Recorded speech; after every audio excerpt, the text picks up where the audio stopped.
está escrito no arco-íris e nas folhas do outono e nos olhos de um bebê.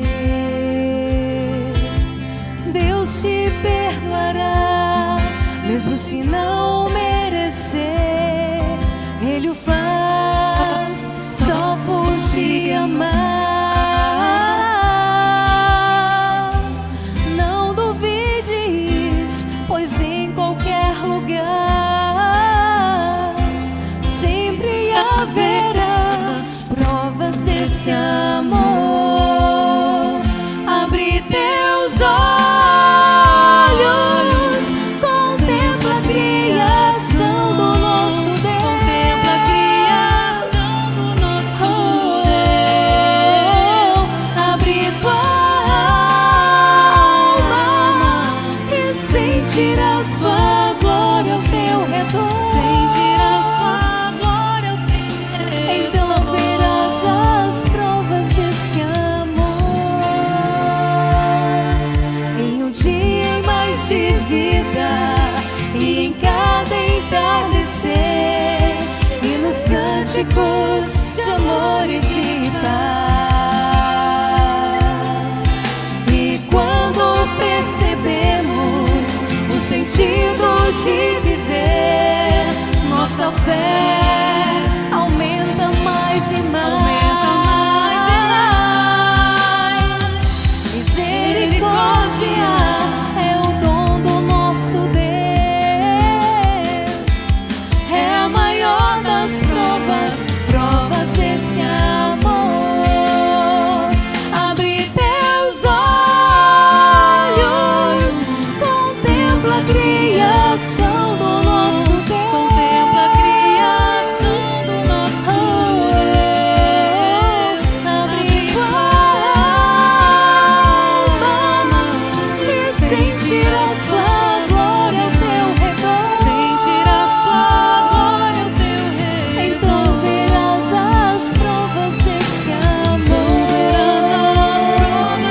Oh, então verás as provas desse amor. Esse amor. A imagem de sua pesada cruz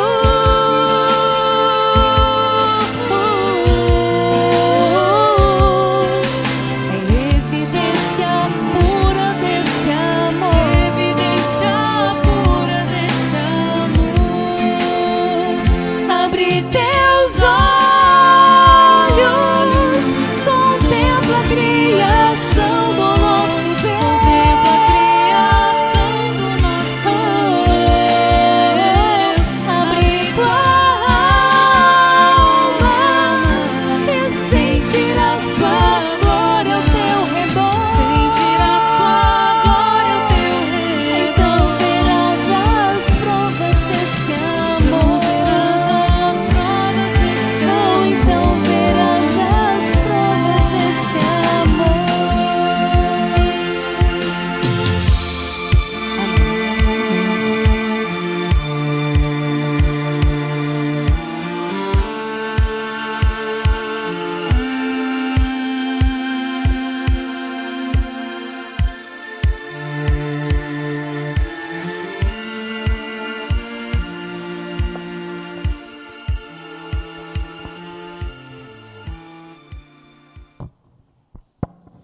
Boa noite, irmãos. Que alegria poder estar aqui com vocês mais uma vez, nessa noite abençoada por Deus, durante essa Semana Santa, a última vitória. Já aprendemos aqui que Jesus é a nossa esperança de salvação. Jesus é aquele que morreu para nos salvar da morte eterna. A Ele seja dada toda a honra, toda a glória e todo o louvor. Quero começar aqui agradecendo a Deus pelo privilégio de estar aqui, participando com vocês. Mandar um abraço também para as pessoas que estarão acompanhando aí através da internet, do canal da igreja, do Valtinho Figueiredo. Se inscreva aí no canal.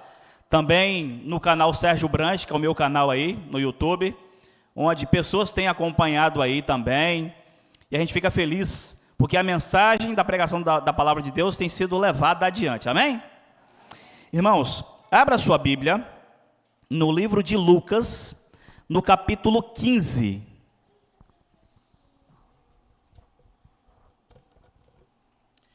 Lucas capítulo 15, tema para essa mensagem, achados e perdidos.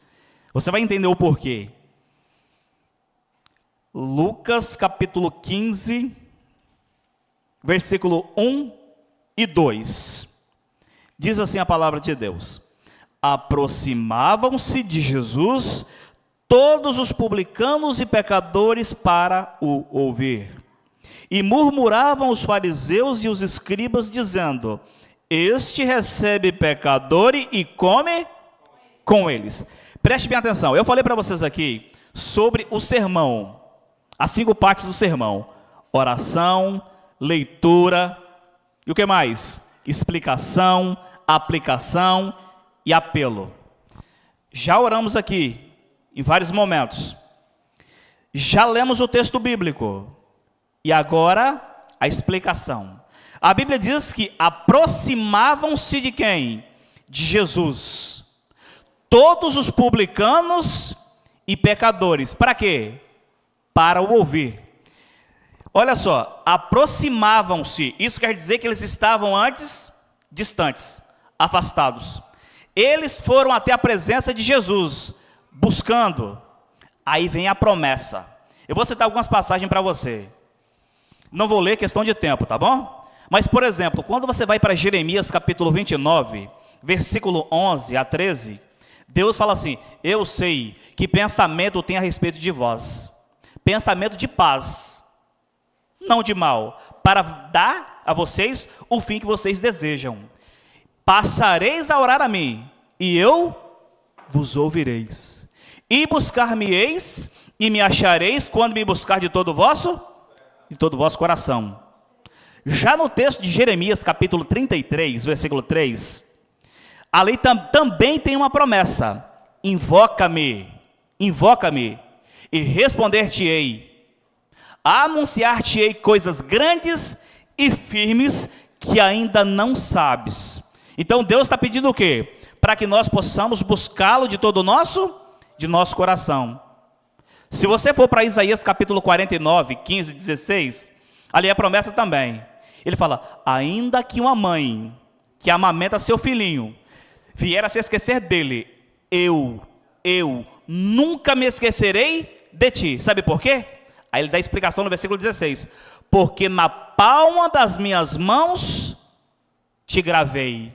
Você foi gravado nas palmas das mãos de Cristo.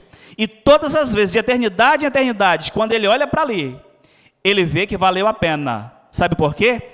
Muitas pessoas irão aceitar Jesus como Senhor e Salvador, mesmo que muitos o neguem, que o rejeitem. Jesus estará sempre de braços abertos para aceitar a qualquer ser humano. Eu poderia citar, por exemplo, várias passagens. Hebreus 13, 5. Ali Deus fala assim: nunca te abandonarei, jamais me esquecerei de ti.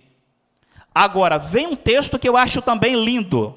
É o texto de João, capítulo 6, versículo 37, eu acredito que você conheça também.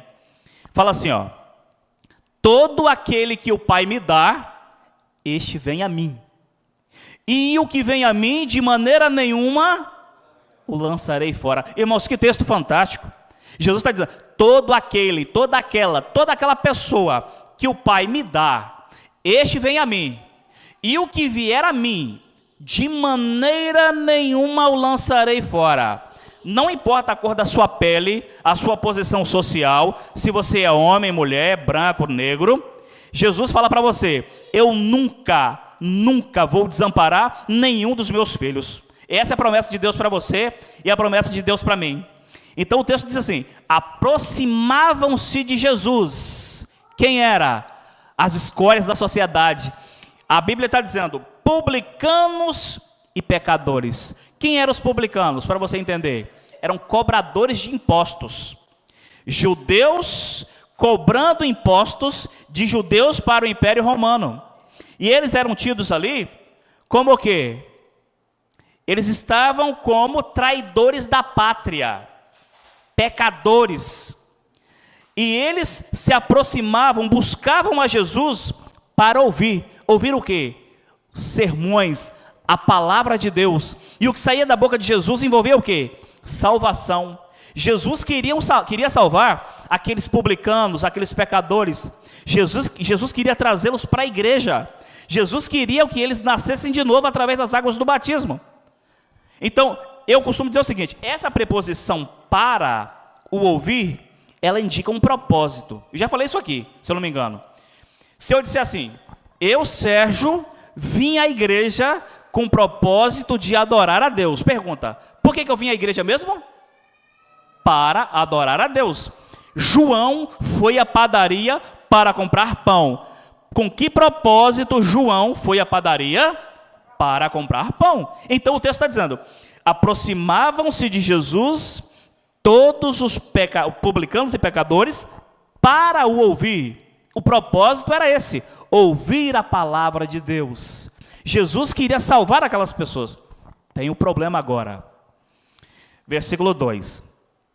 E murmuravam os fariseus e os escribas, dizendo: este recebe pecadores e come com eles. Sabe por que o problema aqui? Pessoas que estavam ali, olhando para o cenáculo, era uma casa onde Jesus estava comendo ali, com aquelas pessoas, querendo trazê-los para a igreja, querendo que aquelas pessoas nascessem de novo, fossem batizadas. Ali estavam escribas e fariseus. Quem eram os fariseus? Do hebraico, é uma palavrinha que traz a ideia de pastores. Do grego, farisaios, eram pastores que estavam murmurando. A palavra que aparece para escribas é uma palavra grega também, gramateus, que são pessoas que escreviam, profundos conhecedores de gramáticas, na qual a língua era falada. Então aqui nós estamos falando de pastores e pastores de pastores, pessoas que conheciam a Bíblia de cor e salteado, de Gênesis, digamos, também poderia ser ao Apocalipse. Então pessoas que conheciam a Bíblia, pastores que deveriam ter cheiro de ovelha, pastores que deveriam ter piedade, pena daquelas pessoas. Eles não queriam praticamente a salvação delas. Eles começavam a murmurar, questionar que aquelas pessoas não deveriam e não mereciam a salvação. Foi então que Jesus conta para eles 3 parábolas. Versículo 4. Diz assim, ó. Versículo 3. Então lhes propôs Jesus esta parábola, do grego parabolê. É a ideia de lançado ao lado, é uma comparação, é uma história ilustrativa, ilustrando uma outra história. Então Jesus começa dizendo assim: qual dentre vós, ou seja, escribas e fariseus, qual dentre vós é o homem que possuindo 100 ovelhas, 100, é muitas ovelhas, e aí vem dizendo, ó, perdendo uma delas, não deixa no deserto as 99 e vai em busca da que se perdeu até encontrá-la?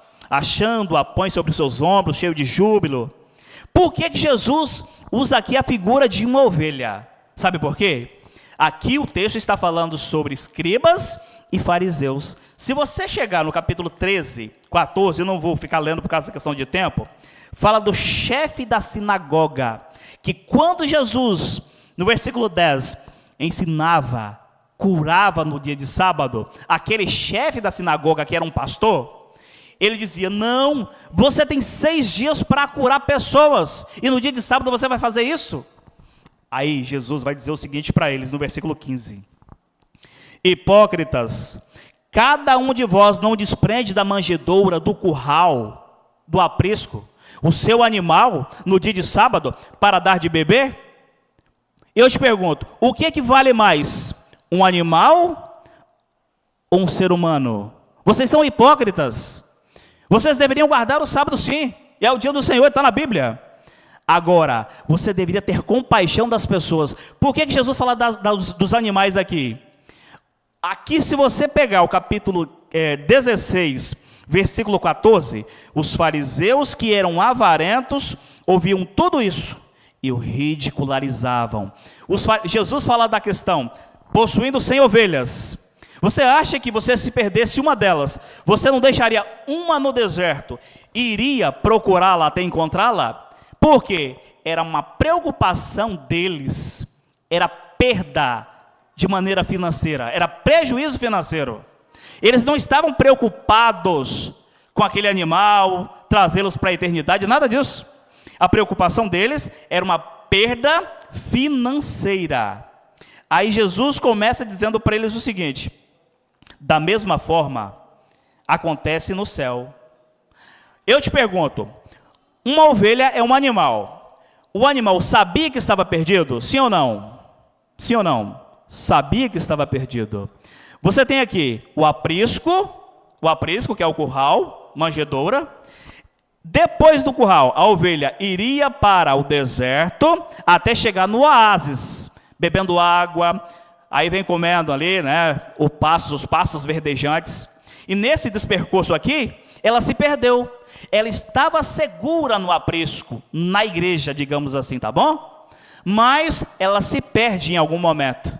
A ovelha sabia que estava perdida, mas não sabia como retornar. Quem é que deveria buscar aquela ovelha? O pastor. Fazendo uma aplicação para os nossos dias, Jesus vai dizer o seguinte, que ele é o bom pastor. Essa parábola, ela ensina uma lição para nós. Pessoas que estavam seguras na igreja, digamos seguro que está na presença de Deus, decidiram ir para o deserto, para o mundo, e se perderam. Muitos não conseguiram voltar, regressar. E é necessário que o pastor, e Jesus é o bom pastor, ele faz de tudo para que as pessoas possam voltar para os caminhos do Senhor. Então, irmãos, essa parábola ensina isso. Perdidos fora da igreja. Deixa eu adiantar aqui. E tem um detalhe aqui interessante, tá? Quem aqui já ouviu aquela parábola dos porcos espinhos? Numa era glacial, aconteceu ali que os porquinhos tinham uma geada caindo e os porquinhos morrendo, e eles começaram a se ajuntar, aglomerar. Só que, à medida que eles começaram a se ajuntar, os espinhos uns dos outros começavam a perfurar. E eles falaram, vamos sair então para a geada, está machucando, está ferindo, está sangrando. E à medida que eles saíram para fora, a geada começou a matá-los. De novo eles pensaram, quer saber? É melhor a gente voltar, conviver entre amigos e irmãos. É melhor a gente suportar uns espinhos aqui, outro ali, sangrar ali, machucar ali, mas a gente não vai morrer. Moral da história, irmãos, na igreja, a gente tem que suportar muita coisa. Nós não estamos aqui por causa do pastor. Eu tenho certeza que nós não estamos aqui por causa do obreiro bíblico, do ancião da igreja. Nós estamos aqui por causa de Jesus. Em Hebreus capítulo 12, versículo 2, diz, olhando firmemente para o autor e consumador de quê? De nossa fé. É melhor a gente suportar os espinhos uns dos outros, e abrindo aqui um parêntese, tá bom? Alguém um dia ficou bravo comigo, talvez vai estar assistindo aí, né, na internet, mas não tem problema não. Lá em Colossenses capítulo 3, 13, diz assim, suportando-vos uns aos outros no Senhor. E a pessoa acha que suportar é a ideia de tolerar. Isso é hipocrisia. Quer dizer o seguinte, tem um irmão ali, mas eu não fui com a cara do irmão, mas a Bíblia manda eu suportar, eu tenho que tolerar aquele irmão. Isso é hipocrisia, isso não é amor. Quando a Bíblia diz suportai-vos uns aos outros, o verbo que aparece no grego é aneromai, que vem de aná, é colocar para cima. Se tem uma pessoa abatida, uma pessoa sofrendo, obrigação nossa como povo de Deus é visitá-los, para saber qual é o problema e poder ajudar. Suportar quer dizer dar suporte, amparar, cuidar. É isso que Jesus faz, entendeu? Não tem nada a ver com tolerar. Se eu olho para o irmão e eu tolero, eu estou sendo um hipócrita. E os hipócritas não herdarão o reino de Deus. Vamos lá. Continuando aqui. Aqui no versículo 8.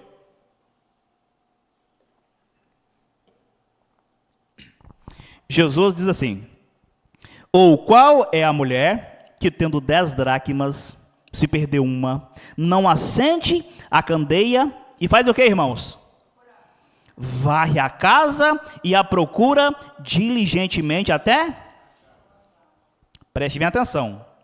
Fala de se uma mulher tendo 10 dracmas, dracma é uma moeda de prata, moeda grega, é a que mais perdurou até hoje, durou até 2002, deu lugar aí ao euro. Então o que acontece? 10 dracmas, geralmente algumas pessoas entendem que era uma tiara que a mulher colocava na cabeça. Quando ela iria se casar, o homem pagava um dote para o pai da noiva, para mostrar que ele amava de fato aquela mulher, que ele tinha condições financeiras, que ele não é preguiçoso, que ele tinha condições de trabalhar e sustentar a família. E ela pegava aquelas moedas e colocava ali. O pai dava para ela. Se um dia o marido viesse a morrer, falecer, ela poderia, com aquele dote, com aquelas moedas, poder regressar para casa, ter uma vida aparentemente normal. E aquela dracma era o valor de um dia de trabalho. Então, essa mulher, quando ela perde aquela moeda, ela fica desesperada. E ela faz o quê? Ela varre a casa, acende uma candeia, coloca uma luz para que possa encontrá-la. Porque naquele contexto, as casas eram escuras. E ela então acende a lâmpada e ela varre a casa até encontrar. Deixa eu fazer uma pergunta para você. Onde a moeda está perdida? Dentro de casa. Dentro de casa. Uma moeda, ela tem memória, tem mente, ela sabia que estava perdida. Perdida dentro? Representa o que, irmãos? Pessoas que estão perdidas dentro da igreja. É isso mesmo. Pessoas que estão perdidas dentro da igreja e não sabem que estão perdidas. Vou te mostrar. Eu vou citar e você vai me ajudar. Em Mateus capítulo 7, 21 a 23, Jesus, tá? Jesus foi quem falou. Nem todo que me diz Senhor, Senhor, mas aquele que faz a vontade de meu Pai que está onde? Muitos naquele dia. Qual dia? O dia da volta de Jesus. Hão de dizer-me, Senhor, Senhor, porventura não temos nós profetizado em teu nome? Profetizar não é falar a vida da pessoa de qual está salteada não, tá, irmãos? Não é. Profetizar quer dizer pregar a palavra. Pessoas na volta de Jesus vão olhar para o céu e vai dizer, Jesus, em teu nome nós pregamos a palavra do Senhor. Eu preguei em seu nome. E em teu nome eu expulsei demônios. Outra perguntinha para você. Onde é que as pessoas andam expulsando demônio por aí? É no campo de futebol? É na balada? É dentro da igreja. E as pessoas vão olhar para Jesus. Jesus, eu preguei e usei a Bíblia em teu nome. Eu até expulsei demônios, fiz curas e fiz milagres em teu nome. Qual será a resposta de Jesus para essas pessoas? Não vos conheço. Aí Jesus vai falar, tá, vocês expulsaram o demônio em meu nome. Usaram a Bíblia citando o meu nome. Só que sem a minha autorização. E sabe por quê? Não. Porque a gente não se conhece. Eu não te conheço e você também não me conhece. A gente não tem intimidade. Nós não temos relacionamento. Então, usar a Bíblia, fazer milagres, curar, não é sinônimo de salvação. Não é. Porque de acordo com Apocalipse capítulo 16, 13 e 14, Satanás também tem poder para operar milagres. Então, mesmo que chova canivetes, a nossa fé deve ser baseada, centralizada na palavra de Deus. Então aqui, essas pessoas, essa dracma representa pessoas que estão perdidas dentro da igreja. E vou além, tá? Vou além. Marcos capítulo 7, versículos 6 e 7. Jesus fala assim, hipócritas, está falando para crente, tá? Não está falando de pessoas lá fora não. Hipócritas, esse povo me honra com o quê? Com os lábios. Glória a Deus, aleluia, amém, louvado seja Deus. Honra com a boca, mas o seu coração está perto ou está longe? Está longe de mim. E em vão me adoram. O que é uma pessoa adorar a Deus em vão? Está totalmente perdida. Pessoas perdidas dentro da igreja. E aquela mulher varre então a casa até encontrar. Aqui eu vou abrir um outro parênteses e eu vou precisar que você abra a Bíblia comigo também. Já está aberta, né? Mas volte um pouquinho em Lucas capítulo 11.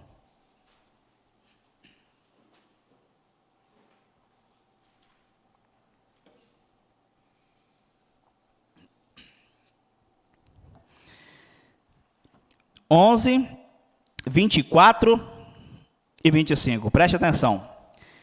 Ó, lembra que a mulher varreu a casa, tá certo? Quando o espírito imundo sai do homem, anda por lugares áridos procurando repouso. E não achando, diz, voltarei para a minha, de onde saí. E tendo voltado, encontra como, irmãos? Varrida, ornamentada. Então vai e leva consigo quantos espíritos? Outros 7. Preste bem atenção. Quando o espírito imundo, artigo definido, quando um demônio sai do homem, quando é que o demônio sai daquela pessoa? A partir do momento que a pessoa aceita a palavra de Deus, vem para a igreja, é batizada e permanece. O diabo vai embora. Só que o texto está dizendo, o espírito imundo sai do homem. E aí o que acontece? Ele fica procurando lugares áridos, quer dizer, sair desse corpo, vou para o corpo de outra pessoa. E vai procurando pessoas, já que ele não tem guarida, não tem espaço mais no coração daquela pessoa. E ele não encontra ali. Ele fala, quer saber? Eu vou voltar para aquele camarada de novo. Vou voltar lá. Quem sabe eu encontro ele de novo no pecado. E quando ele volta, encontra a casa como? Varrida. Jesus fez uma limpeza na vida daquela pessoa. E ela abandonou o cigarro, abandonou a bebida, abandonou a prostituição, abandonou a pornografia, abandonou o pecado. O diabo falou, opa, quer dizer que a casa está limpa. Sabe que uma pessoa fora dos caminhos do Senhor, ele tem de 7 a 6 mil demônios. Sabiam disso? Eu vou te mostrar dentro da Bíblia agora. Vou citar. E está aqui no livro de Lucas também, tá bom? Exemplo. Aqui diz assim, quando o espírito imundo sai do homem, um demônio sai do corpo daquela pessoa, ele vai procurar outros lugares. E aí ele não encontra, ele volta para casa. Ele vem e traz quantos consigo? 7. De 1 mais 7, quantos demônios? Lucas capítulo 8, versículo 2, fala de Maria Madalena, que Jesus curou várias enfermidades dela ali, de outras pessoas, e expeliu quantos demônios? 7. Isso quer dizer que ela, até então, conhecia da palavra de Deus, se afastou dos caminhos, e o demônio se apoderou dela, trazendo consigo mais 8. Quer ver mais? Lembra de Marcos capítulo 5, fala daquele endemoniado de Gadara? A Bíblia fala que os demônios chegam para Jesus, que temos contigo, ó Filho do Deus Altíssimo, que vieste nos matar, nos atormentar antes do tempo, nós sabemos que vamos morrer, mas não é agora. Mande para aqueles porcos. E a Bíblia fala que Jesus permitiu. E a Bíblia fala, Jesus pergunta para ele assim, qual é o seu nome? Ele fala o quê? Legião. Essa palavra legião no grego é legion. E se você procurar no Lex, que é um dicionário, é uma infantaria militar composta de 6 mil soldados romanos. Batalhão de 100, batalhão de mais 100, 200, 300, 400, 500, 600, 700, 800, 900 mil. Aquela sequência de soldados. Em volta daquele homem endemoniado, havia 6 mil demônios. 6 mil demônios. Então uma pessoa longe de Deus, ela tem de 8 a 6 mil demônios. É por isso que é difícil pessoas voltar para a igreja. É por isso que é difícil você trazer uma pessoa de novo para ela ser rebatizada, sabe por quê? Vão dar desculpas para Deus. Não, eu não posso devido a isso, aquilo, outro. O diabo não permite que essa pessoa regresse, que ela saia do mundo. O diabo faz de tudo para a pessoa ficar lá. E o diabo sabe que ficando lá, ela estará como? Perdida. No livro de Lucas, capítulo 11 ainda, eu vou ler aqui na tradução Bíblia Viva 2002. Diz assim, ó, Lucas capítulo 11, 21 e 22. Quando Satanás, forte e bem armado, guarda a casa dele, a segurança, até que alguém mais forte e mais bem armado o ataque e o derrote, tirando as suas armas, carregando os seus bens.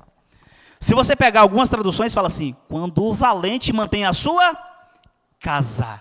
Qual é a casa varrida que ele encontrou? É a pessoa em si.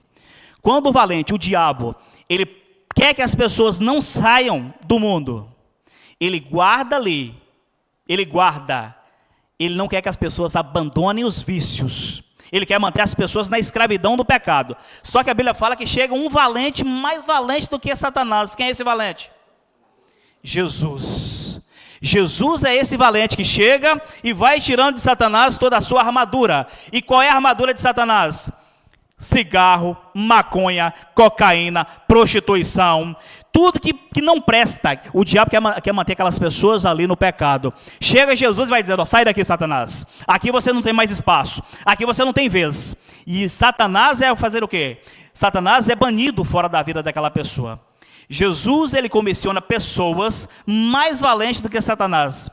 Valente também é aquela pessoa que faz da maneira que nós fizemos hoje. A irmã Maria, o esposo, o pastor, eu sei que outras pessoas também fazem.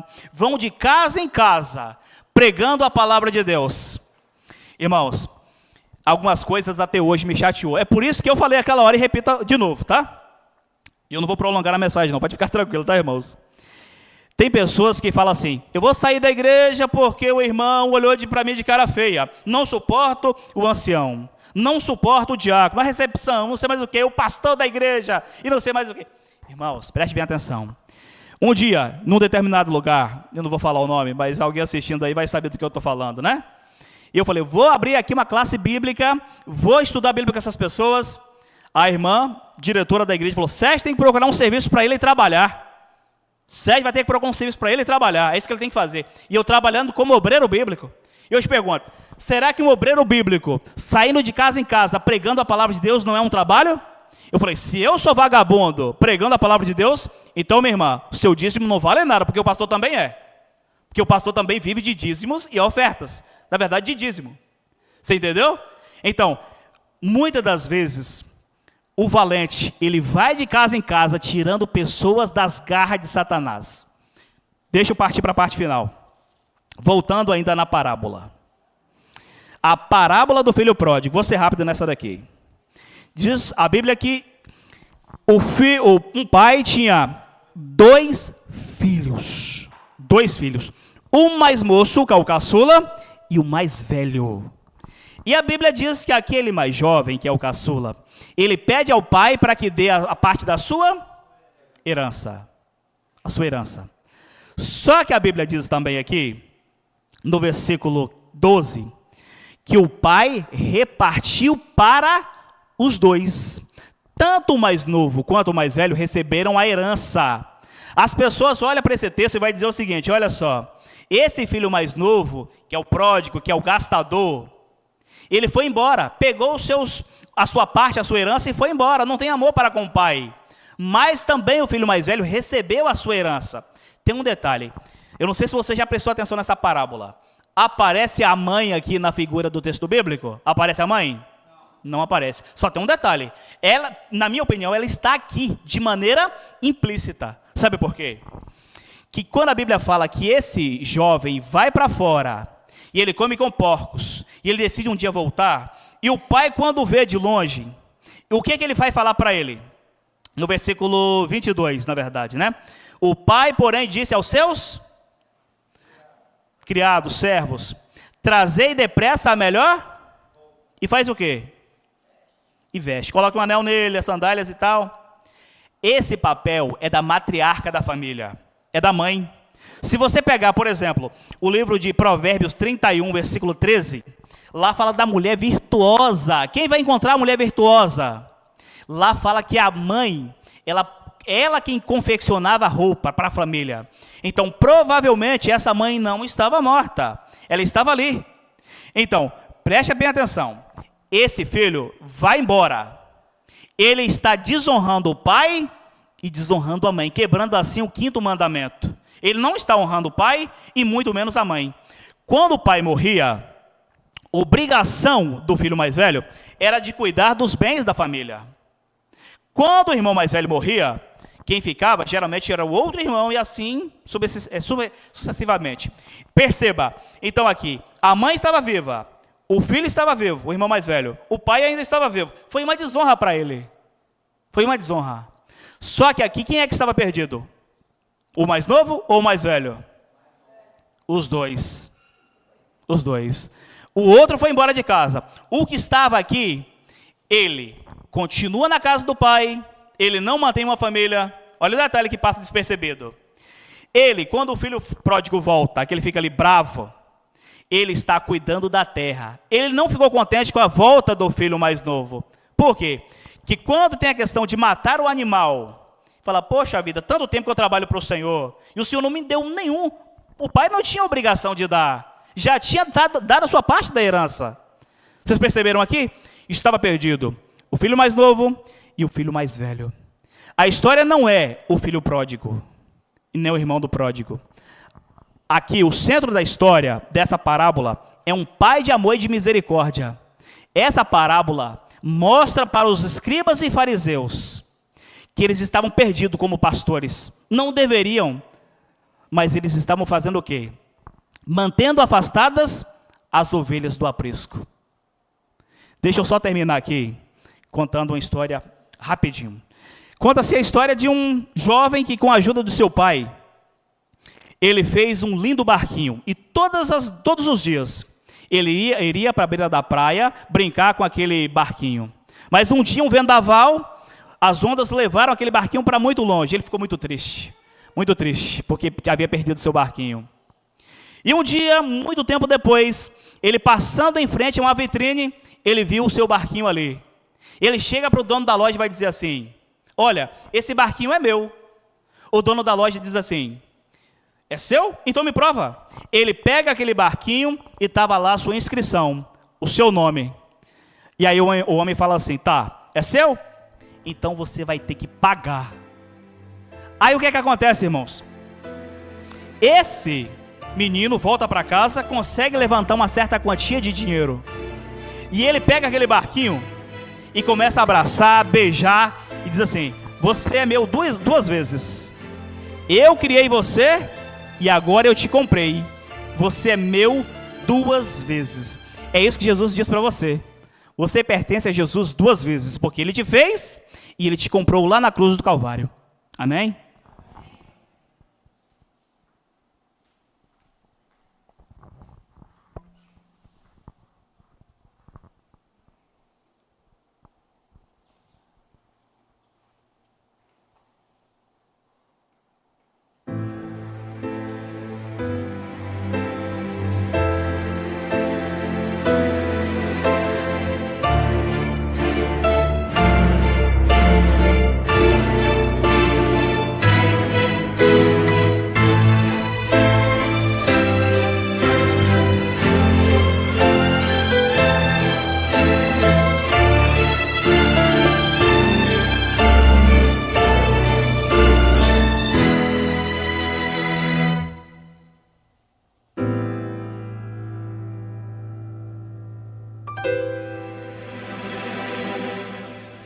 Cada vez mais lentos são os passos de Jesus naquela longa estrada em Jerusalém.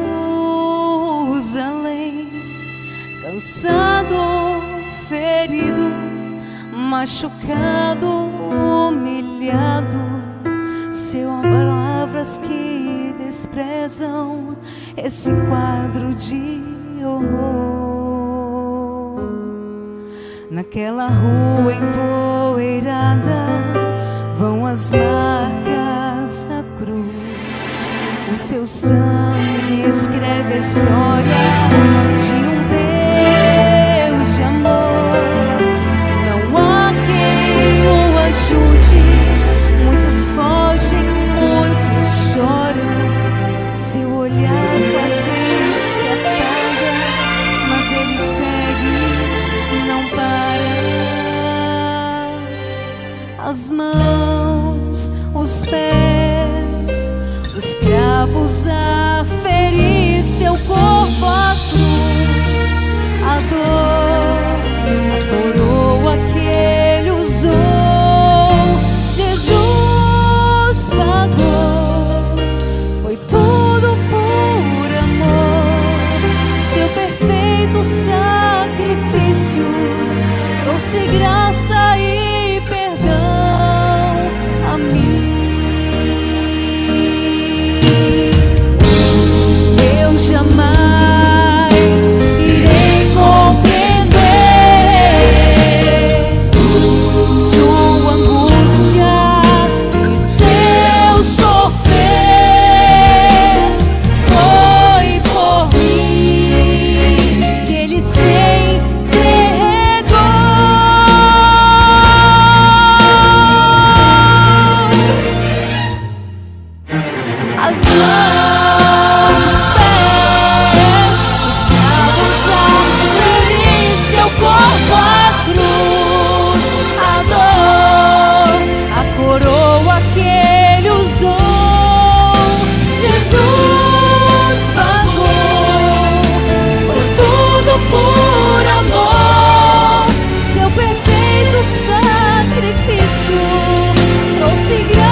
sacrifício trouxe graça e perdão a mim.